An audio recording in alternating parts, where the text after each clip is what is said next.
Hello everyone, Shekhar चंद्र academy के YouTube channel पर आप सभी का स्वागत है। आज के लेक्चर में हम टॉपिक से संबंधित सभी प्रश्न हम यहाँ पर करेंगे। इससे पहले हमने जो वीडियो बनाए हैं वो परिवार और विवाह टॉपिक से संबंधित थे, जिसके हमने सारे क्वेश्चन देख लिए हैं। जिसने भी वह वीडियो नहीं देखा है वह हमारी डिस्क्रिप्शन बॉक्स में दिए गए लिंक पर जाकर क्लिक करके उसे देख सकता है।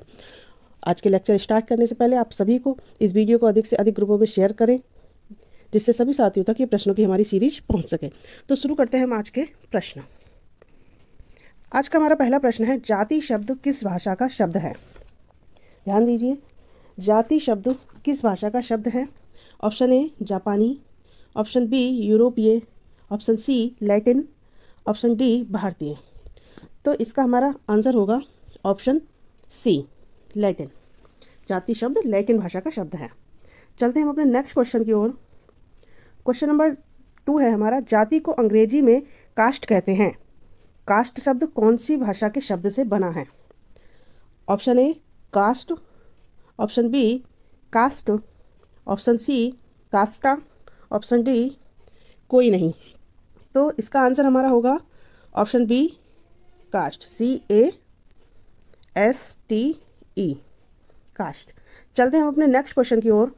क्वेश्चन नंबर 3 है हमारा, कास्ट शब्द की उत्पत्ति का संबंध किस भाषा के शब्द से लगाया जाता है, जिसका अर्थ विशुद्ध, अमिश्रित, प्योर से लगाया जाता है? Option A pure, option B casta, option C castus, option D castus. तो इसका हमारा आंसर होगा ऑप्शन डी कास्टस। कास्टस शब्द का संबंध विशुद्ध, अमिश्रित और प्योर से लगाया जाता है। नेक्स्ट क्वेश्चन है हमारा क्वेश्चन नंबर 4, जाति एक बंद वर्ग है, ये कथन किसका है? ऑप्शन ए मैरिल का, ऑप्शन बी हंट का, ऑप्शन सी मैकाइवर का, ऑप्शन डी मजूमदार का। इसका आंसर हमारा होगा ऑप्शन डी मजूमदार का। जाति एक बंद वर्ग है, ये कथन मजूमदार का है। क्वेश्चन नंबर 5 है हमारा, जब एक वर्ग पूर्णतया वंशानुक्रम पर आधारित होता है तो उसे जाति कहते हैं। जब एक वर्ग पूर्णतया वंशानुक्रम पर आधारित होता है तो उसे जाति कहते हैं। ये कथन किसका है? ऑप्शन ए केतकर का, ऑप्शन बी माइकल का, ऑप्शन सी मदान का, ऑप्शन डी CH कूले का। तो इसका आंसर हमारा होगा ऑप्शन डी CH कूले का। CH कूले ने कहा कि जब एक वर्ग पूर्णतः वंशानुक्रम पर आधारित होता है तो उसे जाति कहते हैं। अर्थात जाति आनुवंशिकता पर आधारित एक वर्ग है, जिसमें सामाजिक स्थिति का हस्तांतरण भी जाति के आधार पर ही होता है। और जबकि मदान ने क्या कहा था? जाति एक बंद वर्ग है, caste is a closed class, अर्थात जाति जन्म पर आधारित व्यक्तियों का वर्ग है। जो व्यक्ति उस वर्ग की सदस्यता जन्म के आधार पर एक बार जीवन में प्राप्त कर लेता है वह फिर जीवन पर्यंत बाहर नहीं निकल पाता, क्योंकि उसे उस वर्ग के द्वारा फिर सदा के लिए बंद हो जाते हैं। अर्थात एक जाति में जन्म के बाद व्यक्ति दूसरे को या व्यक्ति को दूसरी जाति की सदस्यता प्राप्त कभी नहीं होती, वह केवल एक ही जाति का व्यक्ति बनकर रह जाता है। क्वेश्चन नंबर 6 है हमारा, जाति एक सामाजिक समूह है जिसकी 2 विशेषताएं हैं। ध्यान दीजिए, जाति एक सामाजिक समूह है जिसकी 2 विशेषताएं हैं। पहली विशेषता है हमारी, सदस्यता केवल उन व्यक्तियों तक सीमित है जिन्होंने उसी जाति में जन्म लिया है, और इस प्रकार से पैदा हुए व्यक्ति ही सम्मिलित होते हैं। दूसरी विशेषता है, सदस्य एक कठोर सामाजिक नियम द्वारा अपने समूह से बाहर विवाह करने से रोक दिए जाते हैं। ये किसने कहा है? ऑप्शन ए कूले ने, ऑप्शन बी मजूमदार ने, ऑप्शन सी माइकल ने, ऑप्शन डी केतकर ने। तो इसका हमारा आंसर होगा ऑप्शन डी केतकर ने। केतकर ने क्या कहा है? जाति एक सामाजिक समूह है जिसकी 2 विशेषताएं हैं। सदस्यता केवल उन व्यक्तियों तक सीमित है जिन्होंने उसी जाति में जन्म लिया है, और इस प्रकार से पैदा हुए व्यक्ति ही इसमें सम्मिलित होते हैं। दूसरी विशेषता इन्होंने बताई, सदस्य कठोर सामाजिक नियम द्वारा अपने समूह से बाहर विवाह करने से रोक दिए जाते हैं। अर्थात जाति की सदस्यता जन्म पर आधारित होती है और जाति के सदस्य जातिगत नियमों का पालन करते हुए अपने जातीय समूह से बाहर विवाह नहीं कर सकते। चलते हैं हम अपने नेक्स्ट क्वेश्चन की ओर। क्वेश्चन नंबर 7 है हमारा, कास्ट क्लास इन इंडिया किसकी पुस्तक है? ऑप्शन ए माइकल की, ऑप्शन बी केतकर की, ऑप्शन सी GH हट्टन की, ऑप्शन डी किसी की नहीं। तो यहाँ पर देखिए कास्ट क्लास इन इंडिया, इसका आंसर हमारा होगा option number C, J H. Hutton की। चलते हैं हम अपने नेक्स्ट क्वेश्चन की ओर। क्वेश्चन नंबर 8 है हमारा, जाति की विशेषताएं कौन कौन सी हैं। ध्यान दीजिए, जाति की विशेषताएं कौन कौन सी हैं। ऑप्शन ए, जाति जन्मजात होती हैं। ऑप्शन बी, जाति में एक रूपता होगी। ऑप्शन सी, उपरोक्त दोनों। ऑप्शन डी, इनमें से कोई नहीं। इसका आंसर हमारा होगा ऑप्शन सी, उपरोक्त दोनों। जाति जन्मजात होती है, जाति में एक रूपता होती है। क्वेश्चन नंबर 9 है हमारा, जाति का परंपरागत सिद्धांत किसका है। जाति का परंपरागत सिद्धांत किसका है। ऑप्शन ए, नेस्फील्ड का। ऑप्शन बी, होकार्ट का। ऑप्शन सी, सेनार्ट का। ऑप्शन डी, मजूमदार का। तो इसका हमारा आंसर होगा परंपरागत सिद्धांत ऑप्शन बी, होकार्ट का। इसके साथ में इनके समर्थक थे सेनार्ट, होकार्ट और सेनार्ट। होकार्ट, सेनार्ट, जो हमारे ऑप्शन सी में भी हैं। तो यहाँ पर हम ऑप्शन बी को चूज करेंगे, होकार्ट। तो जाति का परंपरागत सिद्धांत हमारा ईश्वर पर आधारित था। जाति का परंपरागत सिद्धांत होकार्ट, सेनार्ट ने दिया। यहाँ पर हम बता दें कि इस सिद्धांत के अनुसार ब्राह्मण ब्रह्मा के मुख से, क्षत्रिय ब्रह्मा के बाहु से और वैश्य ब्रह्मा के जांघ से और शूद्र ब्रह्मा के पैरों से उत्पन्न हुए। मनु ने इसी आधार पर जाति के कार्यों को निश्चित कर दिया। ब्राह्मणों की उत्पत्ति मुख से हुई, इसलिए ब्राह्मणों का कार्य अध्ययन करना और शिक्षा देना, जिससे कि वेदों की रक्षा हो सके।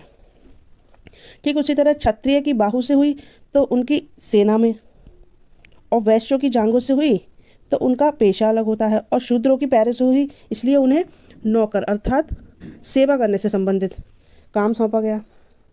ठीक इसी तरह हम चलते हैं अपने नेक्स्ट क्वेश्चन की ओर। क्वेश्चन नंबर 10 है हमारा, जाति का राजनीतिक सिद्धांत किसके द्वारा प्रतिपादित किया गया। क्वेश्चन पर ध्यान दीजिए, जाति का राजनीतिक सिद्धांत किसके द्वारा प्रतिपादित किया गया। Question number 10, option A, G S. Ghurye. Option B, Ketkar. Option C, Abbe Dubois. Option D, कोई नहीं। ध्यान दीजिए, इसका आंसर हमारा होगा कि जाति का जो राजनीतिक सिद्धांत है हमारा वो अब्बे डुबाय ने दिया। ऑप्शन नंबर सी, अब्बे डुबाय। और इनका समर्थन जो है अब्बे डुबाय का किसने किया, धुरिये ने। राजनीतिक सिद्धांत में जाति का जो है बताया गया कि जाति ब्राह्मणों का एक षड्यंत्र है, ऐसा कहा गया है राजनीतिक सिद्धांत में जाति के बारे में। तो क्वेश्चन नंबर 11 है हमारा, जाति का व्यावसायिक सिद्धांत किसके द्वारा प्रतिपादित किया गया है। ऑप्शन ए, हर्बर्ट रिजले के द्वारा। ऑप्शन बी, केलकर के द्वारा। ऑप्शन सी, धुरिये के द्वारा। ऑप्शन डी, नेस्फील्ड के द्वारा। तो यहाँ पर देखिए इसका आंसर होगा हमारा जाति का व्यावसायिक सिद्धांत नेस्फील्ड के द्वारा दिया गया। Option D, Nesfield. चलते हैं हम अपने नेक्स्ट क्वेश्चन की ओर। क्वेश्चन नंबर 12 है हमारा, जातिवाद के बढ़ने के कारण हैं। ऑप्शन ए, अपनी ही जाति में विवाह को संदर्भ। ऑप्शन बी, खान पान निवास स्थान पर प्रतिबंध। ऑप्शन सी, रीति रिवाज व पूर्व में चुने गए व्यवसाय। ऑप्शन डी, उपरोक्त सभी। इसका आंसर हमारा होगा जातिवाद के बढ़ने का कारण है उपरोक्त सभी।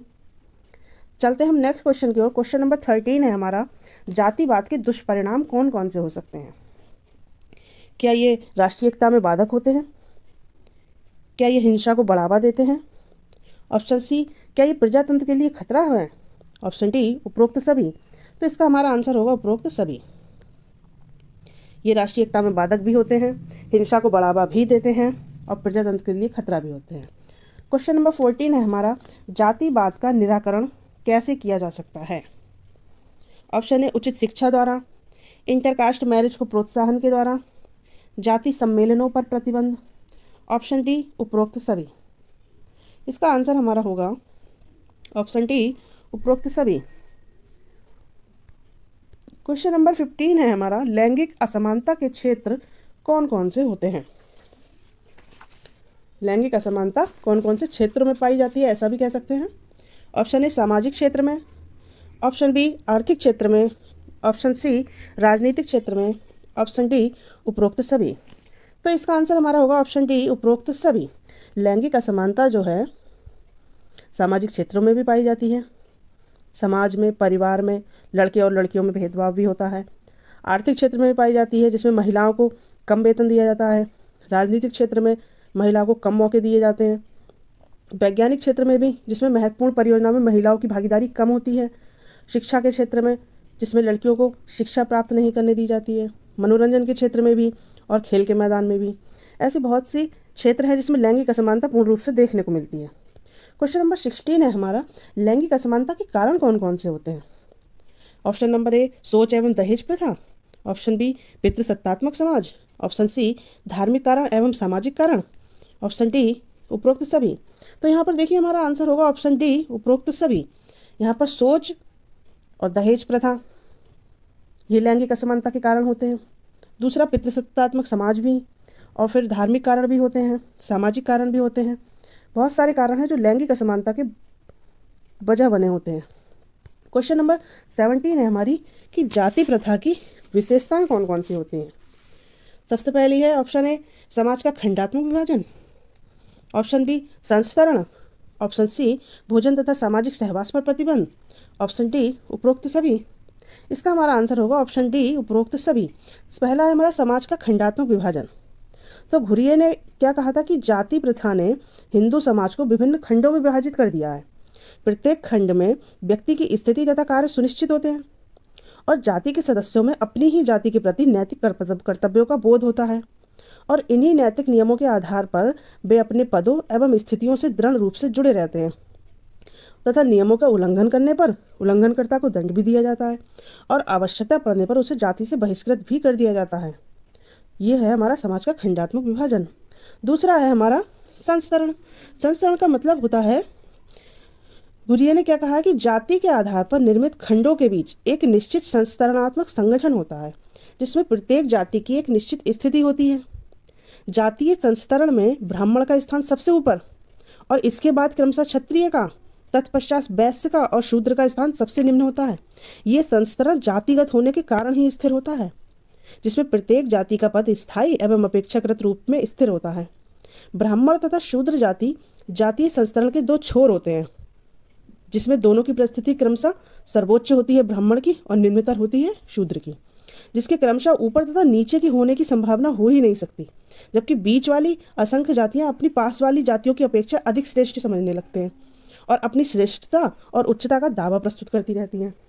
तो ये जो संस्तरण होता है वो बीच की जो दो जातियां क्षत्रिय और वैश्य हैं, इन दोनों की वजह से होता है। ऑप्शन सी हमारा है भोजन तथा सामाजिक सहवास पर प्रतिबंध।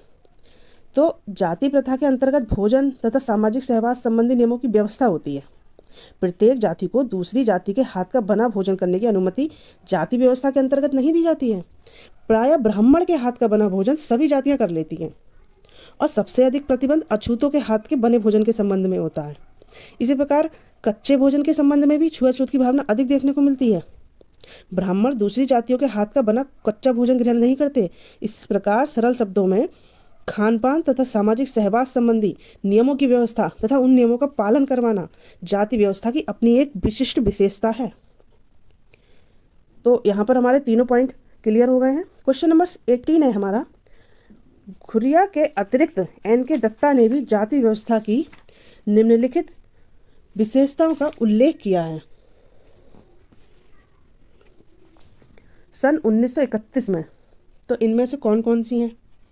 देखिए, ऑप्शन है एक जाति के सदस्य जाति के बाहर विवाह नहीं कर सकते। ऑप्शन बी है जातियों के पेशे निश्चित होते हैं। ऑप्शन सी है जाति का निर्धारण जन्म के आधार पर होता है। ऑप्शन डी उपरोक्त सभी। तो देखिए यहाँ पे आंसर हमारा हो जाएगा ऑप्शन डी उपरोक्त सभी। ऑप्शन ए जो है हमारा, एक जाति के सदस्य जाति के बाहर विवाह नहीं कर सकते, ये घुरिये का कहना है। और वो कहते हैं कि जातियों के पेशे भी निश्चित होते हैं, वह दूसरा पेशा नहीं कर सकते। तीसरा उन्होंने बताया कि जाति का निर्धारण जन्म के आधार पर होता है और जातिगत नियमों का उल्लंघन करने से व्यक्ति को दंड भी प्राप्त होता है और जाति से बहिष्कृत कर दिया जाता है। तो धुरिया का कहना है कि संपूर्ण जाति व्यवस्था ब्राह्मणों की प्रतिष्ठा पर निर्भर करती है। तो चलिए चलते हैं हम अपने नेक्स्ट क्वेश्चन की ओर। क्वेश्चन नंबर 19 है हमारा, अस्पृश्यता अधिनियम कब आया। क्वेश्चन नंबर 19, अस्पृश्यता अधिनियम कब आया। इसका आंसर होगा हमारा, देखिए इनमें से तो ये चारों ही ऑप्शन गलत हैं। ना ही ऑप्शन ए है 1961, 1964, 1965, 1966, इनमें से कोई नहीं। अस्पृश्यता अपराध अधिनियम जो है 1955 में पारित हुआ, ठीक है। और फिर जब इसका संशोधन हुआ वो 1976 में हुआ। 1976 में इसका संशोधन हुआ और इसका नाम क्या कर दिया गया, देखिए इसका नया नाम कर दिया गया सिविल अधिकार संरक्षण अधिनियम, ठीक है। तो 1976 में इसमें संशोधन किया गया और ये कब आया, 1955 में। 1955 में आया और 1976 में संशोधन होकर इसका नाम बदल दिया गया सिविल अधिकार संरक्षण अधिनियम। चलते हैं हम नेक्स्ट क्वेश्चन की ओर। क्वेश्चन नंबर 20 है हमारा, विशेष विवाह अधिनियम कब आया। इसका आंसर क्या होगा, देखिए ऑप्शन ए 1951 में आया, option B 1954, option C 1953, option D 1952। तो इसका हमारा आंसर होगा ऑप्शन बी 1954। 1954 में विशेष विवाह अधिनियम आया, स्पेशल मैरिज एक्ट, ठीक है। चलते हैं हम अपने नेक्स्ट क्वेश्चन की ओर। क्वेश्चन नंबर 21 है हमारा, हिंदू उत्तराधिकार अधिनियम कब आया। देखिए option A 1958, option B 1956, option C 1957, option C 1952। Question क्या है, हिंदू उत्तराधिकार अधिनियम कब आया। तो यहाँ पर हमारा आंसर होगा 1956। 1956 में हिंदू उत्तराधिकार अधिनियम आया।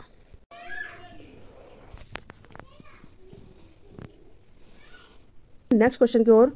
क्वेश्चन नंबर 23 है हमारा। क्वेश्चन नंबर 23 है हमारा, जाति व्यवस्था में कौन कौन से परिवर्तन गठित हुए हैं। ऑप्शन ए बाह्य प्रजातीय समूह का आक्रमण एवं हिंदू जाति व्यवस्था, ऑप्शन बी अंग्रेजी शासनकाल तथा हिंदू जाति व्यवस्था, ऑप्शन सी विभिन्न धार्मिक ग्रंथों एवं समाज सुधारकों का प्रभाव, ऑप्शन डी उपरोक्त सभी। तो इसका हमारा आंसर होगा उपरोक्त सभी। तो जाति व्यवस्था में घटित परिवर्तन कौन कौन से हुए ये सभी हमने देखे। इसका मतलब ये होता है कि हिंदू समाज की जो पृष्ठभूमि है, जिससे ये स्पष्ट होता है कि समय और काल परिवर्तन के साथ साथ हिंदू जाति व्यवस्था में संरचनात्मक एवं व्यवस्थात्मक परिवर्तन घटित होते हैं। जाति संबंधी मूल्यों, आदर्शों, कठोर नियमों एवं कार्य व्यवसाय में एकाधिकार परिवर्तन घटित हुए हैं। आदिकाल से लेकर आज तक यदि जाति व्यवस्था के स्वरूप तथा प्रकृति का ऐतिहासिक प्रमाणों के आधार पर विश्लेषण किया जाए तो ये स्पष्ट होता है कि विभिन्न कालों में भिन्न भिन्न रूपों में तथा भिन्न भिन्न मात्रा में और भिन्न भिन्न प्रकार के परिवर्तन जाति व्यवस्था में घटित हुए हैं। इसमें इन परिवर्तनों को इस प्रकार भी समझ सकते हैं जैसे कि परंपरागत जाति व्यवस्था में परिवर्तन के कारक कौन कौन से हुए, जाति व्यवस्था में आधुनिक परिवर्तन कौन से हुए। परंपरागत जाति व्यवस्था के जो परिवर्तन के कारक हैं जैसे बाह्य प्रजातीय समूहों का आक्रमण और हिंदू जाति व्यवस्था, मुगल साम्राज्य के दौरान हिंदू जाति व्यवस्था में क्या परिवर्तन हुए, अंग्रेजी शासनकाल तथा हिंदू जाति व्यवस्था में क्या परिवर्तन हुए, या फिर जब जाति व्यवस्था में आधुनिक परिवर्तन हुए जिसमें जातिगत कठोर नियमों में शिथिलता आ गई, ब्राह्मणों की स्थिति में अंतर हो गया, जाति की संस्करणात्मक भूमिका में अंतर आया, व्यवसाय के चुनाव में स्वतंत्रता प्राप्त हुई, खान पान, सामाजिक सहवास, इन्हीं संबंधी नियमों में शिथिलता आई, जन्म की अपेक्षा क्या है कर्म को महत्व दिया जाने लगा, अस्पृश्य, अछूत तथा निम्न जातियों के अधिकार के क्षेत्र में भी वृद्धि हुई, विवाह संबंधी जो प्रतिबंध थे उनमें भी थोड़ी शिथिलता आई है। ये सब आधुनिक परिवर्तन है जिसमें जातियों के बीच प्रक्रियात्मक संबंधों की प्रकृति में अंतर आया है, जातीय संघों का निर्माण हुआ है। तो धीरे धीरे करके ये परिवर्तन घटित होते ही रहते हैं। क्वेश्चन नंबर 24 है हमारा, जाति व्यवस्था में आधुनिक परिवर्तन कौन कौन से हो रहे हैं। देखिए वही क्वेश्चन है। ऑप्शन है जातिगत कठोर नियमों में शिथिलता आई है, जो बिल्कुल सही है। जाति की संस्करणात्मक भूमिका में अंतर आया है। व्यवसाय के चुनाव में स्वतंत्रता प्राप्त हुई है। ये सभी। चलते हैं अपने नेक्स्ट क्वेश्चन की ओर। क्वेश्चन नंबर 25 है हमारा, समाज व राष्ट्र के लिए जाति द्वारा किए जाने वाले कार्य निम्नलिखित में से कौन कौन से हैं। ऑप्शन ए समाज के विकास एवं संरक्षण में सहायक है, बिल्कुल सही है। राजनीतिक स्थिरता को बनाए रखता है। समाज में श्रम विभाजन की व्यवस्था को बनाए रखता है, उपरोक्त सभी। इसका आंसर यही है। तो जाति क्या है? जाति एक श्रम विभाजन की व्यवस्था को बनाए रखता है, जिससे पता चलता है कि कितने लोग हैं हमारे समाज में, किस किस जाति में बटे हुए हैं। इस व्यवस्था को देखते हुए हमें ये भी पता चलता है कि समाज में किस प्रकार का व्यवहार होता है। राजनीतिक स्थिरता को भी बना के रखता है ये। चलते हैं हम नेक्स्ट क्वेश्चन की ओर। क्वेश्चन नंबर 26 है हमारा, जे.एच. हटन के अनुसार जाति व्यवस्था के लाभ कौन कौन से हैं। देखिए ऑप्शन नंबर ए वैवाहिक संबंधों का निर्धारण, ऑप्शन बी मानसिक सुरक्षा प्रदान करना, ऑप्शन सी सदस्यों के व्यक्तिगत जीवन में प्रकार, ऑप्शन डी उपरोक्त सभी। तो देखिए जे.एच. हटन के अनुसार जाति व्यवस्था के जो लाभ हैं उन्होंने बताए थे कौन कौन से हैं। उन्होंने क्या किया, इन लाभों को या प्रकारों को 3 भागों में बांटा। क्वेश्चन हमारा ये है, उन्होंने क्या किया, इसको 3 भागों में बांटा। पहला क्या था? पहला था हमारा सदस्यों के व्यक्तिगत जीवन में प्रकार है। यहाँ पर मैं लिखूं, चलिए ऐसे ही सुनिए। पहला क्या है? सदस्यों के व्यक्तिगत जीवन में प्रकार, और दूसरा है हमारा जाति संगठन से संबंधित कार्य, और तीसरा है हमारा समाज या राष्ट्र के लिए जाति के कार्य। तो इन तीनों के अंतर्गत भी बहुत सारे कार्य हैं तथा बहुत सारे लाभ भी हैं। इतना याद रखिए कि जे.एच. हटन ने जाति व्यवस्था के जो लाभ हैं वो 3 भागों में बांटे हैं, जिसमें पहला है सदस्यों के व्यक्तिगत जीवन में प्रकार, और दूसरा है जाति संगठन से संबंधित कार्य, तीसरा है समाज या राष्ट्र के लिए जाति के कार्य। चलते हैं हम अपने नेक्स्ट क्वेश्चन की ओर। क्वेश्चन नंबर 27 है हमारा, दुर्भाग्यवश वही जाति प्रथा जो सामाजिक संगठन की रक्षा करने का एक साधन थी, आज उसी की उन्नति में बाधक है। ये कथन किसका है? क्वेश्चन नंबर 27 का हमारा ऑप्शन ए हर्बर्ट का, ऑप्शन बी रिजले का, ऑप्शन सी मैकाइवर का, ऑप्शन डी राधाकृष्णन का। तो इसका हमारा आंसर होगा राधाकृष्णन। राधाकृष्णन ने क्या कहा कि दुर्भाग्यवश वही जाति प्रथा जो सामाजिक संगठन की रक्षा करने का एक साधन थी और आज उसी की उन्नति में बाधक है। चलते हैं हम क्वेश्चन नंबर 28 की तरफ। जाति व्यवस्था के दोष कौन कौन से हैं? ऑप्शन ए समाज में असमानता को बढ़ावा देना, संकुचित दृष्टिकोण को बढ़ावा देना, व्यावसायिक गतिशीलता में बाधक, उपरोक्त सभी। इसका आंसर हमारा होगा नेचुरली आप जानते हैं उपरोक्त सभी। तो ये हमारी जाति व्यवस्था के दोष हैं, जिसमें कौन कौन से दोष हैं कि समाज में असमानता को ये बढ़ावा देते हैं, संकुचित दृष्टिकोण को भी बढ़ावा देते हैं, और व्यावसायिक गतिशीलता में बाधक भी होते हैं। तो चलते हैं हम अपने नेक्स्ट क्वेश्चन की ओर। क्वेश्चन नंबर 29 है हमारा, जातीय दंगे अस्पृश्यता एवं विभेद को बढ़ावा देना, शासन एवं प्रशासन की असफलता का प्रमुख कारण, राष्ट्रीय एकता एवं प्रगति में बाधक। ये सभी दोष किसके हैं? यहाँ पर आप अब तक तो ये समझ ही गए होंगे कि ये टॉपिक हमारा जाति का है और इसका आंसर भी यही होगा, ऑप्शन नंबर बी जाति के। जाति हमारा यही है, जातीय दंगे अस्पृश्यता विभेद को बढ़ावा देना, शासन प्रशासन की असफलता का प्रमुख कारण, राष्ट्रीय एकता और प्रगति में बाधक। ये सभी दोष किसके हैं? जाति के हैं। क्वेश्चन नंबर 30 है हमारा, स्त्रियों की निम्न स्थिति का क्या कारण है? ऑप्शन ए विवाह, ऑप्शन बी अशिक्षा, ऑप्शन सी तलाक, ऑप्शन डी जाति व्यवस्था। तो यहाँ पर देखिए स्त्रियों की निम्न स्थिति का कारण, यहाँ पर ऑप्शन जरूर 4 हैं लेकिन ये सभी सही हैं। स्त्रियों की निम्न स्थिति का कारण क्या है? अशिक्षा है, उन्हें शिक्षा नहीं पूरी दी जाती है। विवाह है, विवाह जल्दी करा दिया जाता है। तलाक, विवाह के बाद तलाक भी अधिकतर होता है, महिलाओं को तलाक का भी सामना करना पड़ता है। और जाति व्यवस्था, जाति व्यवस्था, ये चारों ही ऑप्शन यहाँ पर सटीक बैठते हैं, किंतु यहाँ पर हमारा टॉपिक जाति है तो यहाँ पर जाति व्यवस्था को हम ज़्यादातर सही मानेंगे कि स्त्रियों की निम्न स्थिति का कारण जाति व्यवस्था है। तो आज हमारे जाति से संबंधित 30 क्वेश्चन यहाँ पर पूरे हो चुके हैं। ये सभी प्रश्न जो है हमने ग्रेजुएशन, पोस्ट ग्रेजुएशन तथा कंपटीशन लेवल की किताबों से बनाए हैं। अगर आप हमारे प्रश्न आप सभी को समझ में आ रहे हैं तो हमारी वीडियो को लाइक करें, साथ ही साथ आप इनके नोट्स भी बना सकते हैं। और मुख्य सेविका परीक्षा से संबंधित आप किसी भी प्रश्न को अगर पूछना चाहते हैं तो हमारे कमेंट बॉक्स में पूछ सकते हैं, हमारी टीम आपको रिप्लाई जरूर देगी। कल हम इससे आगे के टॉपिक से संबंधित प्रश्न देखेंगे। जिसने अभी तक हमारे चैनल को सब्सक्राइब नहीं किया है वह हमारे चैनल को सब्सक्राइब कर ले और बेल आइकन को प्रेस कर दे, जिससे हमारी आगे आने वाली हमारी जो वीडियो का नोटिफिकेशन है वो आप तक सरलता से पहुंच सके। Thanks for watching.